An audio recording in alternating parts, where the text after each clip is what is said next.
大家好，我是七七啊。后台收到咱们粉丝留言，电动车往前推很轻松，但是呢，往后推又发现后轮很紧，不容易推动。那这是什么原因呢？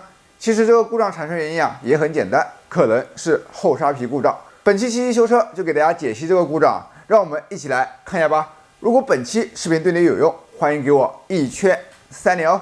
首先，根据这位粉丝的描述啊，他的车子是带有这种水动刹的。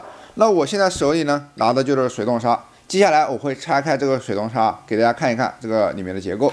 那么我们现在把这个刹盘啊给拿下来，这个刹盘的拆线也是比较简单的，拿出来就可以了。好，大家可以看到里面是有2块刹皮的。那么我们现在模拟一下刹车的效果。来，我们这边就是刹车，这边就是刹车。那大家可以看到啊，我们上面这块刹皮它是不动的。那如果你的车子感觉后轮很紧，不容易推动啊，那么就有可能是上面这块刹皮啊摩擦咱们后轮。那遇到这种情况呢，我们该如何调节呢？其实很简单啊。来，我们看一下这个水动刹的后面，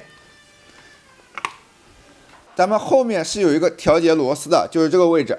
这个调节螺丝呢，就是负责咱们水动刹上面这块刹皮的位置的。那下面我就开始调整一下啊。其实调整也是比较简单的，我们只要轻轻的拧动几下螺丝就可以了。那为了方便大家观看啊，我这样吧，大家注意看一下这个上面这块刹皮的位置啊，就是这块刹皮的位置，是不是有变化？来，我们现在轻轻的拧动2圈啊，来，镜头给个特写吧，给一个这个刹皮的特写。